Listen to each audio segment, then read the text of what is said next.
À l'heure où je vous parle, c'est chaud sur moi. Bokoto, Bokoto, Bokoto, Bokoto, Bokoto. L'air est grave. L'air a sonné, il est temps. Bonjour, bienvenue dans cette nouvelle vidéo. Pour ceux qui ne me connaissent pas, moi c'est Djilo Nyamke. Actuellement, je réalise un challenge de 330 jours pour signer un contrat semi-professionnel, soit en France ou soit à l'étranger. Si tu es intéressé par ce type de contenu, n'hésite pas à t'abonner. Pourquoi dans l'intro, j'ai dit que c'était chaud sur moi? Alors très récemment, j'ai reçu mes résultats de ma licence 3 et malheureusement, avec tout l'investissement que j'ai mis, je me levais à 6 h du matin par là à mon stage. On me rabaissait. Je me suis vraiment investi dans ça par rapport à l'année dernière où je ne travaillais pas, j'étais vraiment pas investi. J'étais focus dans le football.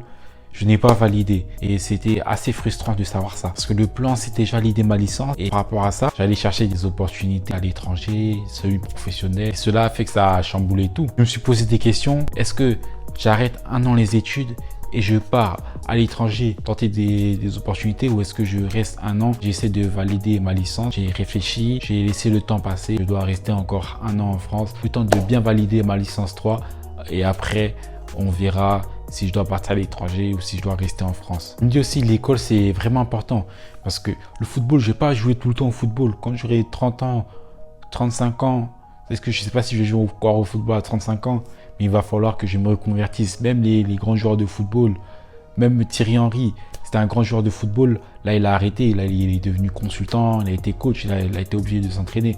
Et lui, c'est un joueur, c'était un top niveau, joueur top niveau. Alors imaginez-moi qui a une carrière qui n'est pas une grande carrière comme ça.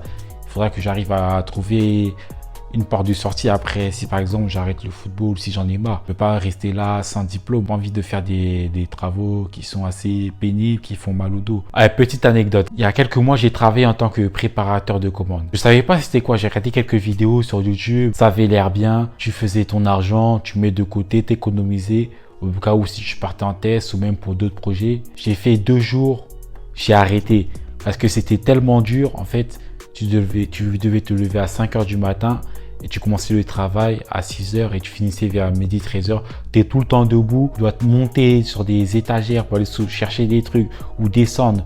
Tu dois porter des cagettes qui sont assez lourds. En plus, tu dois suivre une cadence. Si tu ne suis pas une cadence, on risque de mettre des pressions. J'ai travaillé 2 jours. J'ai travaillé un jour, c'était un jour de présentation. Le deuxième jour, j'étais tout seul et je devais travailler le lendemain. Je ne me suis pas levé, j'ai abandonné, j'ai démissionné direct.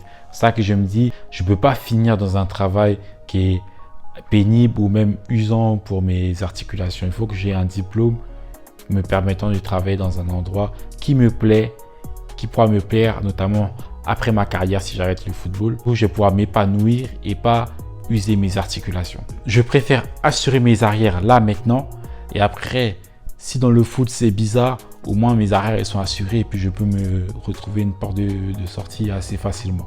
Je sais pas si vous voyez. Et qui dit que je vais rester en France, en Île-de-France, dit que je dois trouver un club, sachant que j'ai quitté le club de Saint-Just-en-Chaussée. Vous pouvez voir la vidéo, je sais pas si ça va être là ou là. Il faut que j'essaie de trouver un club en Île-de-France, en R1, soit en R2, même une réserve de N3, comme ça on se développe un peu et après il y a une logique de progressivité. Peut-être en National 3, ça serait vraiment intéressant. Ou même dans le pire des cas, jouer en Régional 3.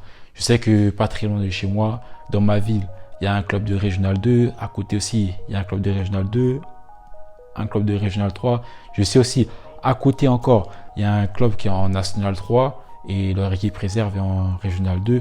C'est vraiment intéressant. Il faut que j'essaie de les contacter pour voir, mais ici encore, là, il y a des problèmes. Quels sont les problèmes? Là, je suppose, à l'heure actuelle, aujourd'hui, nous sommes le 3 juillet. Je suppose que les équipes elles sont déjà parties en vacances. Les coachs ils sont en vacances. Je pense aussi que les recrutements sont terminés pour la plupart des clubs. Donc, ce serait assez compliqué de pouvoir s'exprimer là maintenant. Mais je pense que le gros problème, c'est pas ça. C'est le fait d'être muté hors délai.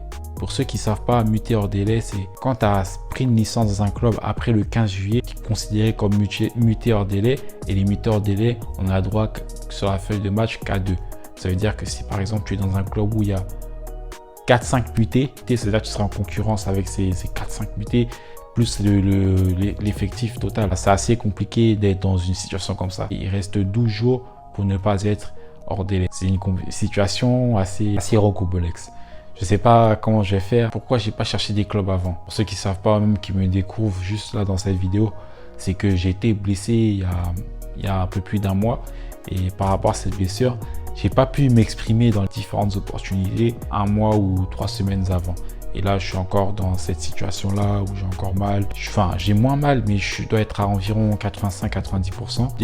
Dès lors que je serai plus blessé, je pourrai m'exprimer sur les terrains. J'ai peur que je puisse m'exprimer après la période de mutation. Et cela serait assez galère pour moi. Je vous tiendrai au courant. Je vais essayer de prendre des contacts, des clubs à côté de chez moi. Je vais commencer aussi à prendre contact avec un préparateur physique pour me réathlétiser. Et si vous, par exemple, vous avez des opportunités, soit en Régional 1, soit en Régional 2, ou même Régional 3, ou des réserves de National 3, moi je suis intéressé. N'hésitez pas à me contacter sur mes réseaux sociaux.